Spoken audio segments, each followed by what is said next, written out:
Ahora sí, buenas noches, mi nombre es Elvis Canino, para quienes me conocen y para quienes no, vale igual la presentación.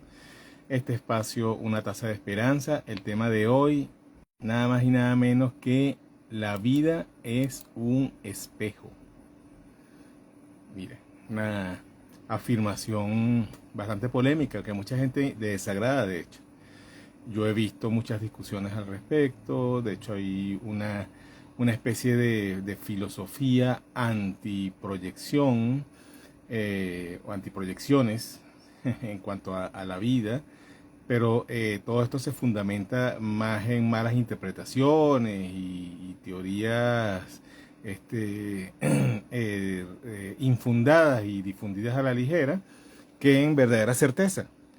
Yo tomé el título de una frase, una afirmación que justamente hacía un hombre muy sabio, un gran maestro que es Mahatma Gandhi, pero si revisamos el trasfondo histórico y el contexto de mensaje de muchos maestros, incluso maestros muy conocidos, de mucho renombre, como Jesús de Nazaret, como el mismo Buda, vemos que en muchas de sus enseñanzas estaba implícito este mensaje. Quizá no con las mismas palabras textuales, pero literalmente explícito.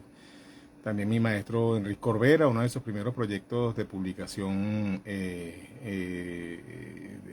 sus trabajos, era un libro que creo que sí se publicó, pero en autoedición, si mal no recuerdo.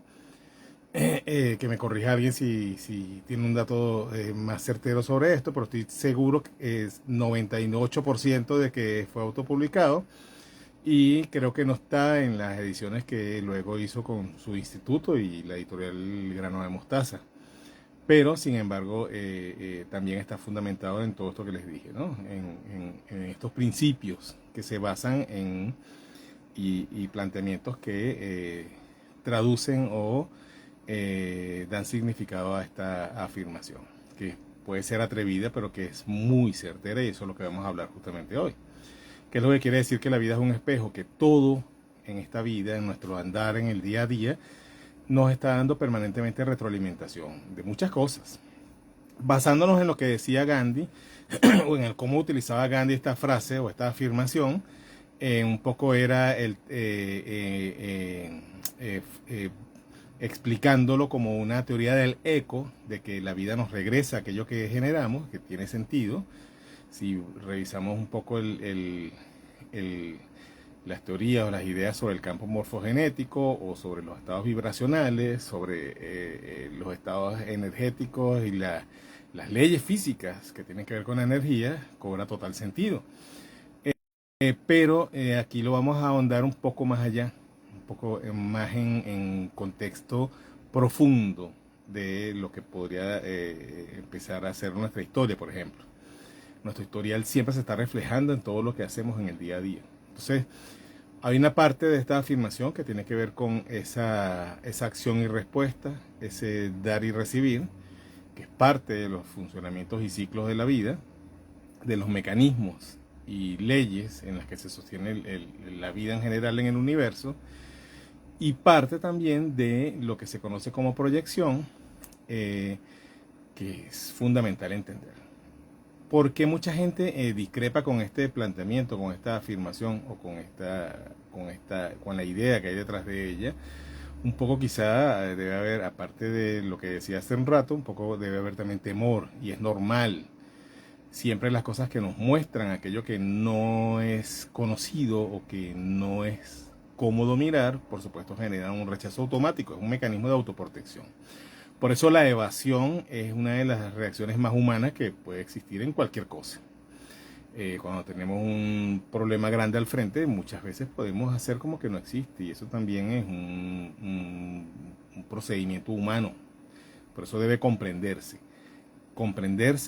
pero ya es nuestra decisión si nos quedamos en ello o decidimos ir un poco más allá. Entonces, el utilizar esta idea de la vida es un espejo nos va a permitir estar, primero que nada, atentos a qué es lo que nos muestra ese espejo.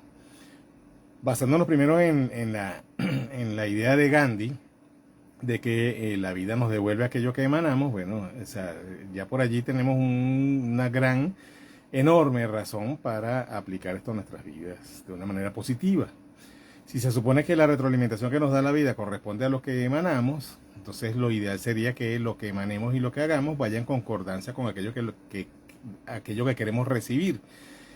Pero esto no es fácil, porque esto primero requiere un estado de conciencia, de autoobservación y de observación también del entorno, y por supuesto una disciplina en ese hacer y una coherencia, que es una de las cosas más difíciles de mantener, porque la coherencia no es que sea una montaña, un reto inalcanzable, sino que es algo que normalmente no va con nuestra manera de actuar. Y no porque no queramos, sino porque estamos programados para ir distinto, para ir en incoherencia, para ir en discordancia entre lo que pensamos, sentimos y hacemos. Y obviamente lo que queremos. Entonces vamos a profundizar un poquito en ello. Entonces, en cuanto a este planteamiento de recibir de sembrar aquello que queremos cosechar, bueno, primero que nada empezamos lo que tendríamos que revisar es cómo nos manejamos en el día a día, en nuestras interacciones cotidianas, nuestra normalidad. Yo me tomo y me lo tomo literal como un hábito de vida, algo que aprendí de la gran maestra Connie Méndez sobre el saludo.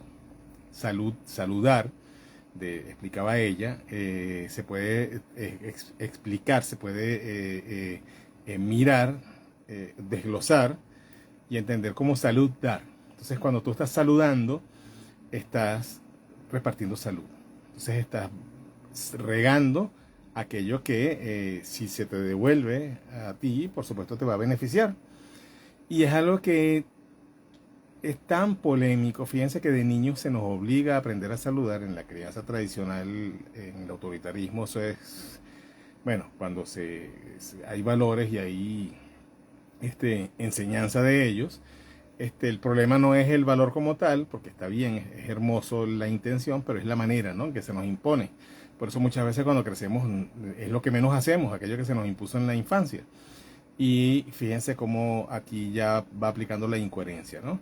Se nos obliga tanto a hacer algo por lo que los demás piensen, por la aceptación que va a tener ello, que después nosotros mismos inconscientemente, generalmente, nos negamos a tener este hábito que nos proporcionaría muchos beneficios. Porque cuando alguien es amable con su entorno, de manera desinteresada, sin ninguna intención de manipular, sin ningún cumplimiento de ninguna regla impuesta por nadie, sino sencillamente porque nace, eso, lo quiera o no, siempre va a repercutir en el retorno de lo que va recibiendo.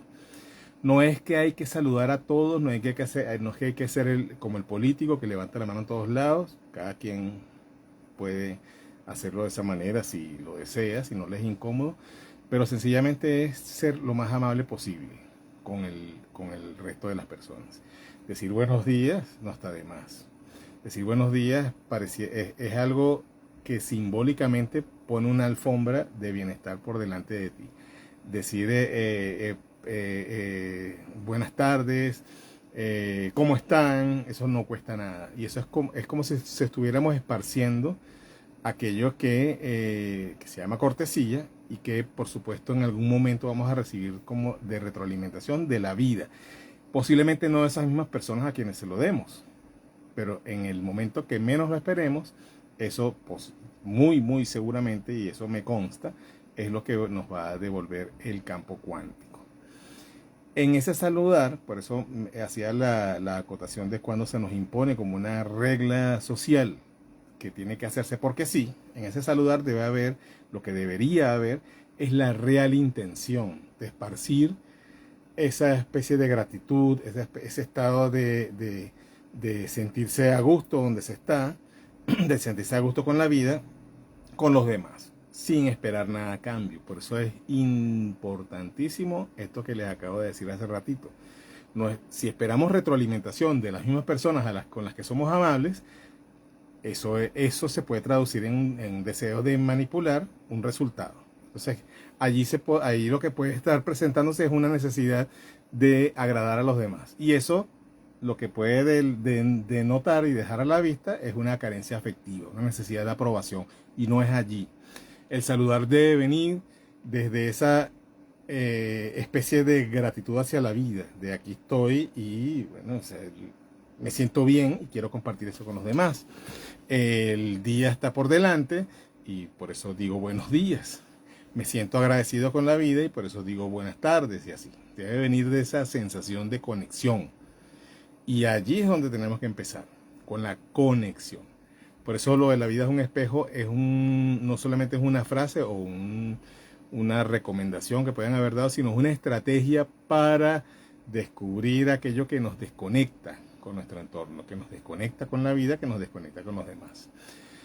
Ahora yendo hacia lo que son las proyecciones, todo lo que vemos afuera, por ejemplo, vamos a ir al mismo tema del saludo, ¿no? Si yo saludo, pero con la necesidad de que se me responda y recibo de respuesta, de retroalimentación, descortesía, y eso me incomoda, entonces allí hay un problema en mí, porque yo no estoy dando algo por darlo, estoy dando algo esperando resultados, esperando aprobación, esperando agrado de los demás. Eso es manipulación. Y eso viene casi siempre de la manera errónea de enseñar la cortesía a los niños, que es algo impuesto, algo que tiene que hacerse porque sí, porque son los mayores y hay que respetar, porque eso es lo que se debe y punto. No cuestiones, sino sencillamente hazlo, y entonces no se fomenta la intención real. Esa intención de estar a gusto con la vida, de estar conectados con la vida, de buscar conexión con nuestro entorno, conexión, no aprobación, conexión. Eso es fundamental entenderlo.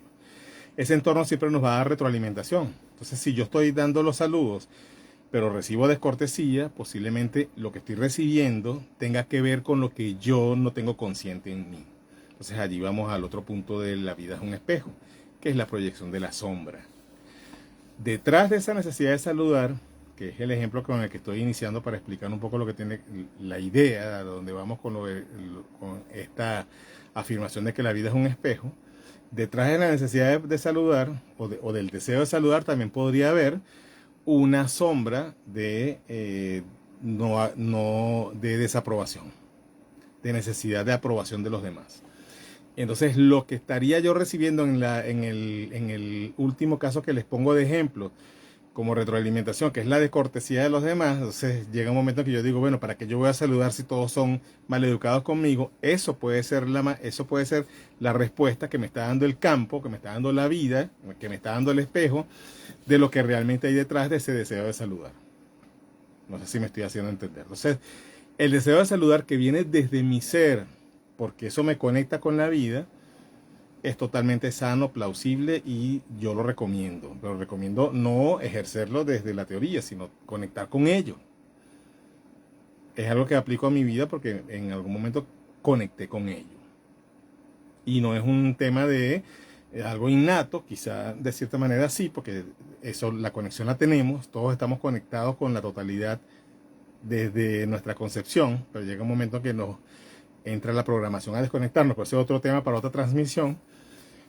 Pero el tema es que la necesidad de aprobación, las carencias afectivas, todo eso viene de los patrones de desconexión.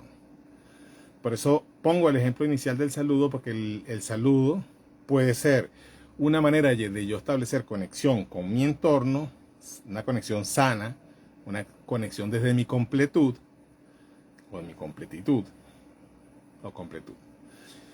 O puede ser una necesidad de aprobación, de aceptación, que esconde detrás un programa, una herida que está grabada en esa parte de mí, que son mis sombras.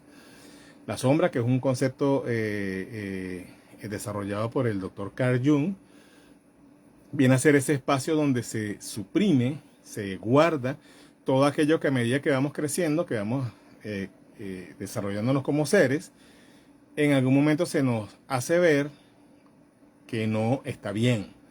Entonces es como que lo suprimimos en nosotros y lo mandamos a ese rincón oscuro que se conoce como la sombra, metafóricamente oscuro y literalmente también, porque es análogo el concepto con el término sombra. En ese espacio todo esto está suprimido, pero eso no desaparece en nosotros. Y eso es lo que solemos proyectar permanentemente hacia nuestro entorno. Por eso es muy fácil decir, eso lo hacemos todos, y lo hacemos, aquí no se salva a nadie. El problema es, y señalar hacia afuera. El problema es mi pareja, el problema son mis padres, el problema es el lugar donde vivo, el problema es mi entorno familiar, el problema es el país donde estoy, el problema es el mundo, el problema es Dios, el diablo, el mal, el bien, y siempre una etiqueta afuera. En esa etiqueta afuera, o en esa pantalla que está afuera, lo que estoy es proyectando todo aquello que yo no he revisado y atendido en mí. Y permanentemente proyectando. Es una proyección perenne, eso no se detiene. Entonces, el proyectarlo afuera me protege. Primero, es una manera, en mi mente, crea un mecanismo de protección, al verlo como algo externo, de negación de eso en mí. Y aparte de ello, además de proyectarlo y yo no estar consciente de que eso me está mostrando algo de mí, también el proyectarlo me pone en una posición cómoda de no tener que hacer nada al respecto, sino sencillamente señalar, o culpar, o condenar, o etiquetar y así. Entonces, no es que todo lo que nos acontece es culpa nuestra, porque de hecho el término culpa es un término del ego, es un término del control, es un término que a la sociedad le encanta para manipular y justamente para eso, para controlar y obtener resultados en la programación de los individuos.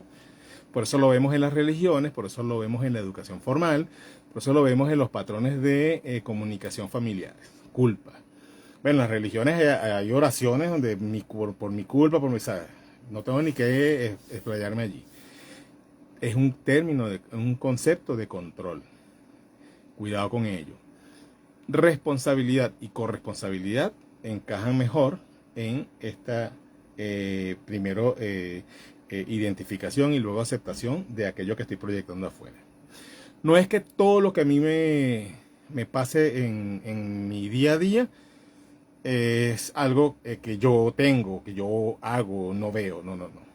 Sencillamente es que yo proyecto aquello que no tengo consciente. ¿Cómo voy identificando qué cosas de todo eso que me está, que tengo al frente, que estoy viendo en mi día a día, tienen que ver con mi sombra? Sencillo. Todo aquello que me irrita, que me saca de mi centro, está directamente asociado con mis aspectos, los aspectos de mi sombra. Entonces, ¿dónde generalmente vemos aquello que nos irrita y nos saca de nuestro centro? En la pareja, en nuestros padres, en nuestros hijos, en la gente que discrepa con nosotros, que no piensa igual, con las que tenemos diferencias, en nuestros enemigos, en las personas que nos han hecho daño, que eso no los exime a ellos de su responsabilidad. Sencillamente es para entender un poco lo que hay aquí en el concepto, en el desarrollo de este concepto y de esta idea. En el exterior. Entonces puede ser en el político de turno, puede ser en la persona que sale en la TV pero me cae mal, puede ser todo eso que nos genera mucho rechazo, algo nos está diciendo de nuestra sombra. Esto es algo que a mucha gente le desagrada en exceso. Por ejemplo, cuando hablamos de una proyección en la relación de pareja, de algo que esta persona con la que decidimos establecer una relación nos muestra que no tenemos resuelto, entonces vienen allí estas discrepancias, pero es que esta persona es desordenada, eso no tiene que ver conmigo, yo soy muy ordenado. Ok, ¿por qué te molesta tanto su desorden? Hay algo en tu historial de suprimir cosas, en tu formación, en tu programación.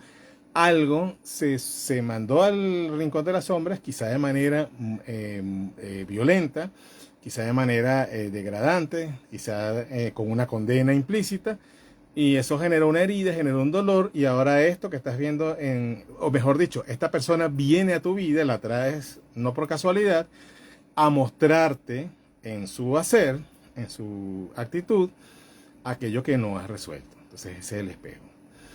Pasa con la pareja, bueno, con los hijos ni hablar, porque los hijos nos muestran lo más profundo de lo que tenemos suprimido y tenemos inconsciente. lo más profundo. Primero, pues se parecen a nosotros en físico, en aspectos, en algunas cosas, algunos aspectos de la personalidad. O sea, hay factores genéticos. Entonces hay un parecido. O sea, esto hace más complicado el espejo porque es literal. Con la pareja es más fácil verlo como que, ok, no, ya va. Ese es él, esa es ella. Pero con los hijos es como ver una mini versión de nosotros, pero muchas veces con estos magnificados, estos aspectos magnificados que son los que nos recuerdan algo que no tenemos resuelto. Por ejemplo, un ejemplo muy común, personas que no soportan un grito de sus hijos, un determinado tono de voz, y en algún momento de su revisar su propia historia, se dan cuenta de que obviamente ellos posiblemente en esa misma edad gritaban y tenían ese mismo tono de voz que tiene el niño o la niña, pero alguien les castigaba y les violentaba, de hecho. Les hacía callar, les daba un golpe, les hacía un castigo, les decía que eso estaba mal, les gritaba. Entonces toda esa frustración, toda esa decepción, todo ese dolor que se acumulaba allí en el momento que se le aplicaba la neutralización de su conducta, porque a alguien le molestaba, queda almacenado en ese rincón oscuro. ¿Y qué pasa? Cuando llega nuestro hijo o hija a manifestar esta conducta, nos toca la herida. Entonces sale, es aquella rabia que contuvimos allá atrás. Por eso ahí se ve literalmente el espejo. ¿Qué es lo que nos estaría mostrando esta situación? Algo que no está resuelto. Entonces puede ser esta herida. ¿Con quién hay que resolverla? Bueno, con quien nos la generó y en nosotros mismos. ¿A quién hay que perdonar? Y hay que concientizar y de repente entender su historia, entender las razones por qué lo hizo. A esa persona que a veces ni siquiera tenemos idea del evento. Les estoy hablando de un caso que pasa muchísimo, pero donde las personas suelen tomar conciencia de ello después de una revisión que a veces le toma bastante tiempo, una autoindagación en su dolor. Y es cuando vienen estos recuerdos que están suprimidos por lo mismo que decía, por protección, en alguna parte de su conciencia, de su inconsciente, y salen a lo consciente, y entonces viene todo el tema de entender, de comprender, de perdonar, que es una opción, no es una obligación, pero es una opción, pero como decía la gran maestra Louise Hay, toda sanación pasa por la puerta del perdón. O sea, no es una obligación, pero, punto suspensivo, bueno, cada quien que lo reflexione y decida al respecto. Esto es lo que suele, o la razón por la que la vida suele ser un espejo. Entonces, permanentemente estamos proyectando en todas las interacciones que tenemos aquello que no tenemos resuelto, aquello que no tenemos consciente, aquello que tenemos que ver por algo. Y lo que vemos con más insistencia es porque eso nos está haciendo el llamado de que miremos hacia allí. Por ejemplo, si siempre traemos una pareja con un patrón de conducta parecido, adivinen qué. Ahí hay un programa, una herida, haciendo así, detrás de todas estas máscaras, porque cada una de estas parejas lo que es un actor con una máscara, pero detrás está el gran tema, que es el que tenemos que mirar. O sea, es un poco esta revisión, este tema de concientizar el sentido del espejo, del espejo en nuestras vidas, el espejo permanente. Si lo vemos de esa perspectiva, si lo vemos desde ese punto, es un gran regalo que nos han dado. Un gran regalo que nos han dado, pero que nos cuesta mucho aceptar, porque es incómodo. Es incómodo, primero, aceptar esto. Este planteamiento ya es duro de pasar por la puerta de la comprensión. Segundo, la aplicación es muy difícil. Y tercero, que va de la mano del segundo, es que es más fácil responsabilizar a otros. Es más fácil culpar. Es más fácil quedarse en ese...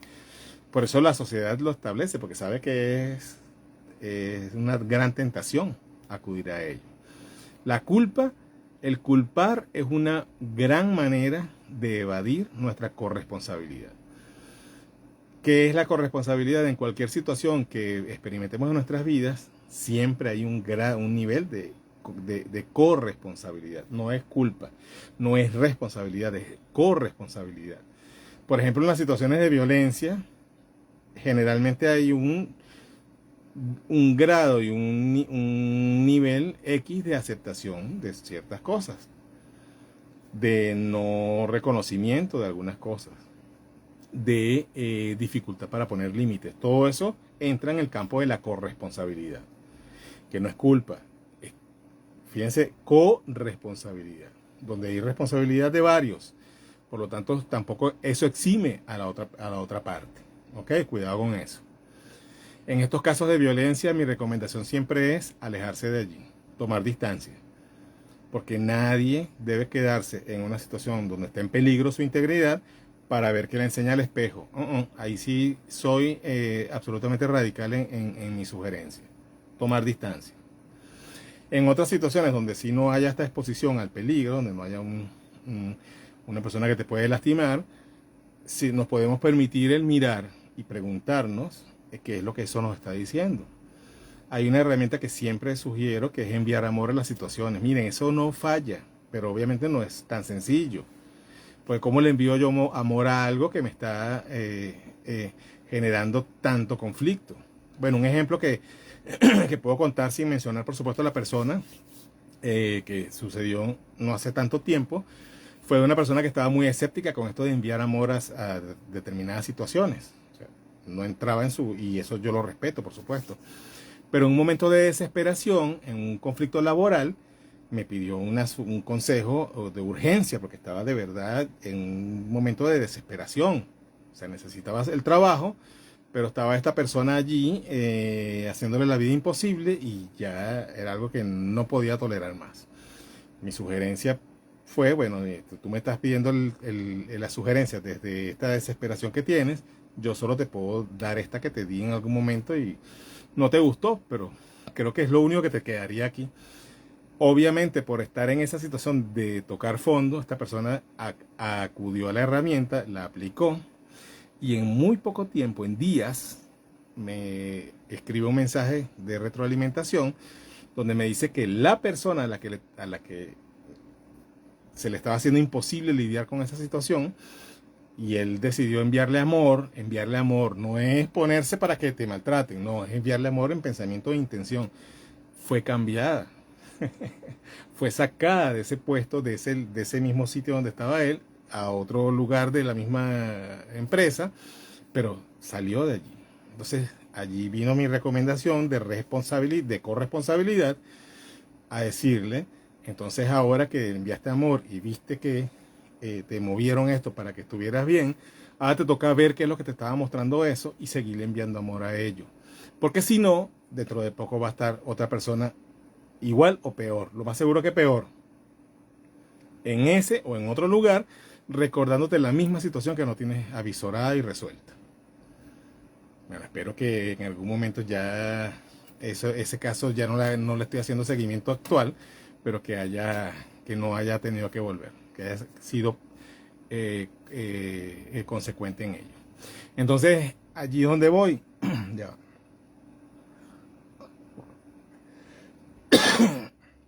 El tema de reconocer que la vida es un constante, un perenne espejo, no es no es una condena al sufrimiento, no es un amarre a algo negativo y trágico, no es una maldición, todo lo contrario, es una gran escuela, es una gran oportunidad para siempre poder mirar aquello que está requiriendo, necesitando y con urgencia muchas veces nuestra atención, nuestra aceptación, nuestra comprensión y muchas veces nuestro perdón.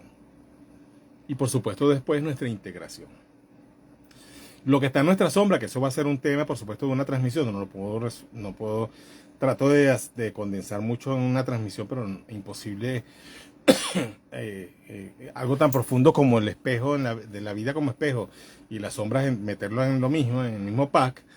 Y eso va para un espacio donde se desarrolle, pero lo que sí quiero dejar aquí, que no se me vaya a pasar, es que la sombra no es nuestro enemigo. La sombra no es una maldición. La sombra es una parte de nuestro ser. Todo lo que está en nuestra sombra es parte de nosotros. Y en algún momento, después de la identificación, aceptación y comprensión, debe haber una integración. Entonces, todos esos aspectos que los demás nos muestran y nos desagradan, entender que algo nos están recordando que no está resuelto en nosotros y en algún momento integrarlo, porque eso es lo que nos va a llevar al estado de completud. Eso es lo que nos va a llevar a un estado de conciencia. Eso es lo que nos va a permitir desarrollarnos, crecer y avanzar en la vida. ¿Ok? No repetir las mismas situaciones, no quedarnos anclados a los mismos patrones, no estancarnos, no quedarnos en el victimismo, sino volvernos co-creadores de nuestra realidad y personas proactivas, no reactivas, o lo menos reactivas posible. Personas que pueden afrontar cualquier percance y crecer en ello. ¿Ok? Entonces, la vida es un espejo, no es una metáfora, no es una frase bonita, es una gran verdad. No solamente lo utilizaba Gandhi, muchos maestros, como dije al principio, lo han expresado en diferentes términos, con diferentes maneras de plantearse, incluso en poesías, bueno, pues en grandes clases magistrales, como el Sermón del Monte, por ejemplo, donde dejaron bien claro que aquello que está afuera, algo está diciendo de nosotros, que aquello que está en el exterior, la única forma de modificarlo es trabajando en quien proyecta, y eso somos nosotros. La única persona que puede cambiar tu realidad eres tú. Ese espejo, cuando tú te ves en el espejo, si quieres mejorar algo allí, no es en el espejo que, por ejemplo, si te vas a peinar, no es al reflejo del espejo que peinas, es a ti. El espejo lo que te va a mostrar es aquello que estás haciendo a ti. Bueno, lo mismo aplica aquí con la vida. Si quieres que el resultado se modifique, tienes que corregir algo en ti. Y aparte es el único lugar donde tienes poder de cambio, donde tienes poder de intercesión y donde tienes el pincel en la mano, la pintura y todos los demás materiales para crear la realidad que quieres. Gracias por estar allí. Recuerden, si quieren hacer alguna pregunta, no vi preguntas hoy en la transmisión, me la pueden poner aquí en los mensajes de esto. Queda montado en la cuenta de Instagram. Esto se monta luego también a YouTube, por ahí también pueden verlo, compartirlo con alguien que quieran que tenga acceso a este tema que planteamos hoy y preguntar. Si quieren consultarme algo directamente, WhatsApp o Telegram, más 58 si no están en Venezuela, 424-206-7770. O si están en Venezuela, 0424-206-7770. Correo electrónico elviscanino@gmail.com. Allí encantado les puedo aportar todo lo que está a mi alcance. Gracias, nos vemos el próximo lunes, misma hora, mismo canal. Otro tema.